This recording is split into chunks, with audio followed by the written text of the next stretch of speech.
समझ नहीं आ रहा अपने सैलरी इंक्रीमेंट का क्या करूं। बेटा इतना क्या सोच रहा है? अपने म्यूचुअल फंड्स के एसआईपी का टॉप अप करा ले। This is the right time. क्या? समझ में नहीं आया। बेटा इतना क्या सोच रहा है? अपने म्यूचुअल फंड्स का एसआईपी टॉपअप करा ले। This is the right time. आप समझा।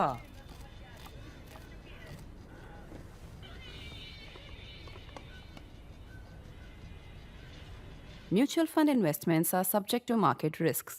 Read all scheme related documents carefully. 24th Congress or Conclave of the CPIM or Communist Party of India Marxist ended on Sunday. There were many organizational changes. M.A. Baby from Kerala, a known atheist, took over as party general secretary in place of Sitaram Yechuri, who had passed away last September. Many veteran leaders, including Prakash Karat, Binder Karat, Manik Sarkar, and a few others, stepped down from the Politburo following the age ceiling of 75 years. Although 79-year-old Pinarayi Vijayan got an extension in view of the assembly election in Kerala, many new faces were inducted into the Politburo and the Central Committee. While the Karat couple stepped down, a new couple, Mariam and Ashok Dhawale, made it to the Politburo. I am not getting into the details of the organizational changes. In this episode of Politically Correct, I would rather focus on the big picture. That is, why has the left lost relevance in Indian politics? My answer will be largely drawn from the deliberations at a party congress. Let me start with an anecdote. On a Friday evening last month, about a fortnight back, I got a call from a friend who had gone to the Craft Council's exhibition of summer textiles at Aga Khan Hall in the national capital. She said, "Guess what Comrade X bought today? 2 sarees, including a Bawan booty from a Bihar NGO stall. Guess how much she spent on them?" I had no clue, obviously. So my friend tells me, one for 22,000 rupees and another for 9,500 rupees. She sounded pretty excited about this information. She had taken the pains to find out the prices of those sarees from the seller after the firebrand CPM leader had left their stall. I countered my friend. So what's the big deal? I mean, people spend much more on sarees. Why are you sounding shocked? My friend's reaction was, "But she's a comrade." I got the drift. She would rather have the left leader sit on dharna demanding free electricity for artisans than buy their produce and actually make a difference. She did not know the communist leader well enough. When the leader was working with the Air India at Heathrow Airport in London during her younger days, she had forced the airline to relax the mandatory wearing of skirts and allow saris. She became a firebrand communist leader after her return to India. I have called her Comrade X before I can't name her without speaking to her. My friend is not a right-winger by any definition of the term. I would not call her a leftist either. So why should a veteran CPIM leader buying decent saris bother my friend so much? I guess my friend expected a comrade to be strictly Spartan, no matter how well off she might be. Buying a sari for 20,000 rupees today does not make one a bourgeois. But what do you do about public perception? People expect comrades to live like the proletariat they supposedly live and fight for. Unreasonable and unfair, probably. But that's how comrades are typecast in the public imagination. There was a time in the life of Prakash Karat, at the height of his power as the CPM General Secretary during the left-backed UPA government, would often come up for discussions in political circles. Just like the debate on Prime Minister Narendra Modi having sold tea at a railway station, there used to be frequent references to how Prakash Karat had to sell his Java motorcycle to pay his fee at Edinburgh University. Even then he had his dissenters. They would ask, how many poor people owned a Java motorcycle in 1960s? There would be snide remarks about former West Bengal Chief Minister Jyoti Basu's love for Blue Label Scotch. And many would talk about how Sitaram Yechuri was known as a connoisseur of wine in Delhi's power circles. What I'm driving at is how the communists in India have had to cope with public scrutiny of their personal affairs. Things that would be non-issues for politicians from other parties. I was therefore not surprised by how my friend was shocked to see a comrade buying a couple of sarees worth a few thousand rupees. But this also tells us about the prevalent negativity about communism and its leaders in India today. CPI won 16 seats in the first general election in independent India in 1951-52. This number grew to 29 in 1962 and 43 seats as CPIM in 2004. In this light, the biggest left party's vanishing footprint, 3 Lok Sabha seats in 2019 and 4 in 2024, is a virtual meltdown. As per the party's draft political organizational report, the CPIM's membership has increased to 10.19 lakh in 2024, up from 9.85 lakh in 2021. If you were to put all CPI members in one Lok Sabha constituency, say Malkajgiri in Telangana, they would barely manage to defeat the BJP candidate Etela Rajender, who got 9.91 lakh votes in the 2024 Lok Sabha election.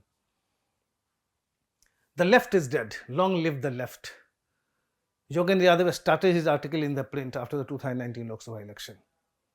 And a quote from that article: "The Indian left never quite understood Indian society. Their Eurocentric frame prevented them from meaningfully engaging with the Indian national movement, Indian traditions and religions, or taking on the caste system. The surprise is not that the orthodox left faces a dead end. The surprise is that it survived nearly 3 decades after the collapse of the Soviet Union." Unquote. Has something changed for the left in the last 6 years since Yadav declared its death? Has it learnt any lessons? Absolutely not, going by the CPIM political resolution discussed at the 5-day 24th Congress at Madurai in Tamil Nadu. The draft resolution had been adopted by the party's Central Committee at its Kolkata meeting in January. There were 174 amendments to it at the party Congress in Madurai, details of which have not been made public yet. But given that the Central Committee had adopted it only a couple of months back, one does not expect many drastic changes in it in Madurai. Go through the draft resolution and you know why the CPIM is on the political fringe in India today. Ignore the rhetorical points about the quote-unquote Hindutva corporate authoritarian Modi government that displays neo-fascist characteristics. See how the party looks frozen in time in terms of gauging the national mood in the fast-changing global geostrategic situations. I am quoting from the draft resolution. The US is using Ukraine to advance its goal of weakening and containing Russia. All the economic sanctions that were imposed on Russia by the US and its allies failed to cripple the Russian economy. Russia was able to escape from the net of sanctions because of its close relations and trade with many developing countries, particularly China and India." Unquote. You cannot miss the admiration for Russia here. Read it closely. The CPIM seems to be praising the Narendra Modi government for how it handled the Russia-Ukraine crisis, doesn't it? Let me quote from the resolution again. "The US is trying to counter the growing assertion of Russia and China by strengthening its alliances like the G7 and NATO, and also trying to form many new alliances." Unquote. Let me read on again. "The Biden administration weaponized trade relations, raised tariffs to ultra-high levels, and declared a trade war. The US-led G7 and NATO have openly declared that China is a major threat to their global dominance and vowed to strengthen alliances to contain, isolate, and outcompete China. In spite of all these attacks and withstanding them, China remains the biggest growth engine of the world economy. More than 150 countries and more than 30 international organizations have joined the Belt and Road Initiative, BRI, of China. The CPIM expresses its solidarity with all the socialist countries, China, Vietnam, Cuba, the DPRK and Laos." Unquote. Not a word on Doklam or Galwan. Not a word on China occupying Indian territories. One must place a caveat here that I am reading from the draft resolution, which was obviously prepared before Trump formally took over. One does not, however, know whether and how the CPIM has revised its stance in the resolution adopted at the party Congress, but looks highly unlikely. Discussions at the CPIM party Congress were all predictable.